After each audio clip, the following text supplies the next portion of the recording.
13 গ্রেডে নবম পে স্কেলের দাবি পূরণ। অবশেষে 1:5 অনুপাতে 15 ডিসেম্বর সরকারি চাকরিজীবীদের বেতন বৃদ্ধি ও সিলেকশন গ্রেড সহ টাইম স্কেল পুনরুদ্ধার। অর্থ উপদেষ্টা আজকের বৈঠকে গুরুত্বপূর্ণ তথ্য প্রকাশ করেছেন, যেখানে 1:5 অনুপাতে নবম পে স্কেল কার্যকরের গুরুত্বপূর্ণ তথ্য জানানো হয়। আজকের এই ভিডিওটিতে আমি এই বিষয়ে বিস্তারিত আলোচনা করার শুরুতে আপনারা যারা এখন পর্যন্ত আমাদের এই চ্যানেলের নতুন সদস্য আছেন, তার পরবর্তী আপডেট পেতে চ্যানেলটি সাবস্ক্রাইব করে বেল আইকনটি অল করে দিন। অর্থ উপদেষ্টার নির্দেশে সরকারি চাকরিজীবীদের জন্য 13 গ্রেড নির্ধারণ করা হলো।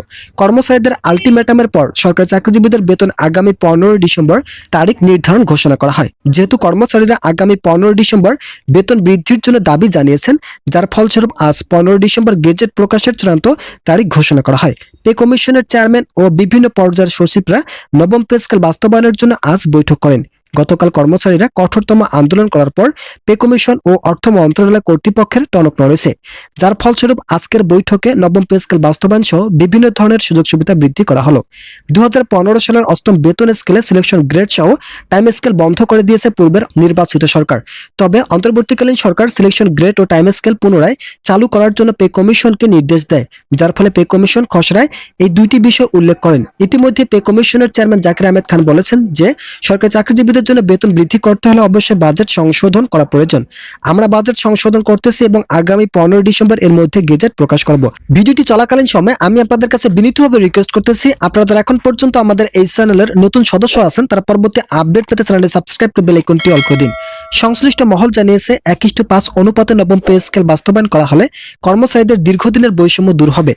তাই এই বৈষম্য দূর করার লক্ষ্যে পে কমিশনের সঙ্গে অর্থ মন্ত্রণালয় জরুরিভাবে কয়েক দফায় বৈঠক করেন। বৈঠকের ফলে সরকারি চাকরিজীবীদের বেতন বৃদ্ধির নতুন সিদ্ধান্ত কার্যকর ঘোষণা করা হয়। আগামী 15 ডিসেম্বর 1:5 অনুপাতে নবম পে স্কেল কার্যকর চূড়ান্ত সিদ্ধান্তের কথা জানায় পে কমিশন। একই সঙ্গে সরকারি ও আধা সরকারি যারা কর্মচারী আছেন তাদের সকলের জন্য থাকছে বিশেষ ধরনের সুযোগ সুবিধা। বাংলাদেশের রাজস্ব খাতভুক্ত সরকারি চাকরিজীবী আছে প্রায় 14 লক্ষ।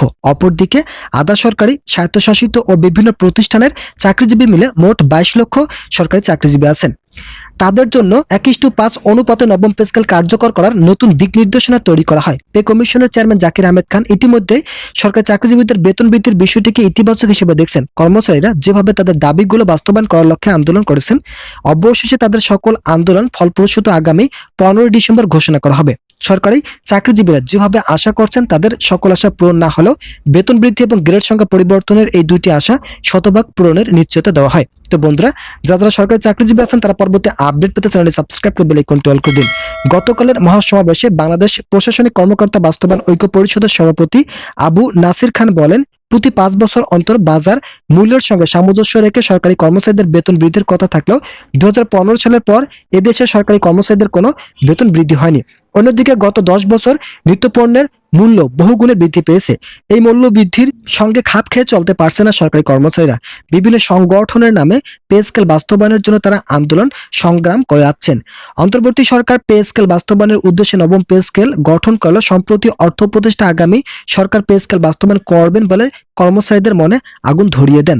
বর্তমান অন্তর্বর্তী সরকারকেই বরং জাতীয় নির্বাচনের তফসিল ঘোষণার আগেই বৈষম্যমুক্ত নবম পে স্কেল আগামী 1 জানুয়ারি থেকে বাস্তবায়নের দাবি জানান আবু নাসির খান। মোহাম্মদ ওয়াসের আলীর সভাপতিত্বে অনুষ্ঠিত মহাসমাবেশে নাগরিক ঐক্যের সভাপতি মাহমুদুর রহমান মান্না, গণ অধিকার পরিষদের সভাপতি নুরুল হক নূর, জুনায়েদ আব্দুল হাকিম সাকিম সহ বিভিন্ন রাজনীতিবিদ দলের নেতৃত্ববৃন্দ কর্মচারীদের দাবির প্রতি একতা প্রকাশ করেন। তো বন্ধুরা, ইতিমধ্যে বিষয়টি নতুন প্রতিবেদন প্রকাশিত হয়েছিল।